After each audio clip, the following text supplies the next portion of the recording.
뉴턴은 사과가 나무에서 떨어지는 이유를 우주에 있는 모든 물체들은 서로 끌어당기기 때문이며 이 힘을 만유인력이라고 설명했습니다.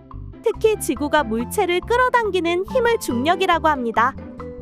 물체에 작용하는 중력의 크기는 질량이 클수록 커집니다.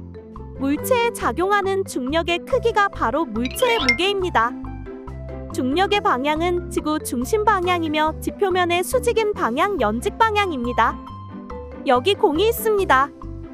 공의 고유한 양을 질량이라고 하고 공에 작용하는 중력의 크기가 공의 무게입니다. 질량이 다르면 물체의 무게도 다릅니다. 지표면 부근에서 공을 떨어뜨려 보겠습니다. 어떻게 될까요? 공이 떨어집니다. 그 이유는 무엇일까요? 중력이 작용하기 때문입니다. 중력의 방향은 어떻게 될까요? 비스듬히 떨어지거나 곡선이 아니라 항상 지표면 땅의 수직인 방향으로 떨어집니다. 공이 낙하할 때 속력 빠르기은 어떻게 될까요? 공이 낙하하는 동안 계속해서 중력이 작용하기 때문에 공의 속력은 점점 빨라집니다. 특히 물체가 정지 상태에서 공기의 저항은 받지 않고 중력만을 받아서 낙하하는 운동을 자유낙하 운동이라고 합니다. 물체의 낙하 운동에 대해 실험으로 알아보겠습니다. 지표면 부근에서 공과 종이를 동시에 떨어뜨리면 어떻게 될까요? 공이 먼저 떨어집니다. 이번에는 종이를 구긴 후 공과 동시에 떨어뜨려 봅시다.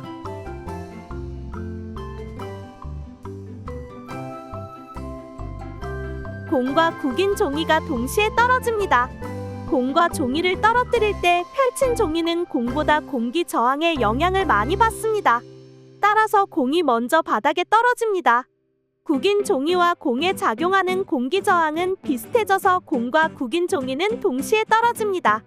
즉, 공기 저항을 무시할 때 질량이 다른 두 물체를 같은 높이에서 동시에 낙하시키면 지표면에 동시에 떨어지는 것을 알 수 있습니다. 다음은 물체의 자유낙하 운동에 대해 실험으로 알아보겠습니다. 질량이 서로 다른 공을 같은 높이에서 동시에 떨어뜨려 봅시다. 어떻게 될까요?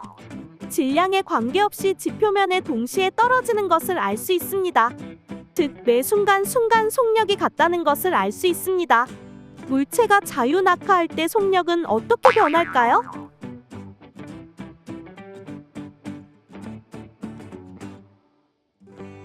시간이 지날수록 같은 시간 동안 공의 움직인 거리가 더 길다는 것이 보이나요?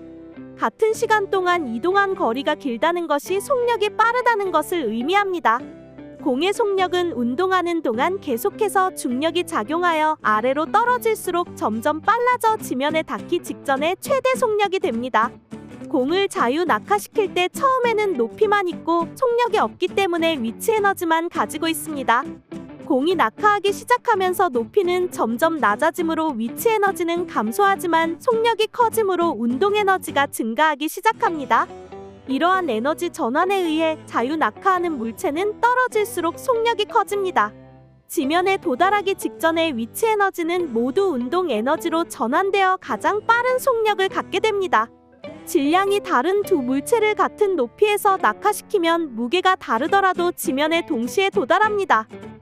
서로 다른 두 물체를 낙하시키면 중력 때문에 운동하는 동안 속력은 점점 증가하며 같은 높이에서 속력이 같아 매 순간 같은 높이를 통과하게 됩니다.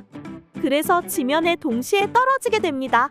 그렇다면 무거운 공, 가벼운 공, 두 공을 끈으로 묶은 것을 동시에 떨어뜨리면 어떻게 될까요? 모두 동시에 떨어집니다. 감사합니다.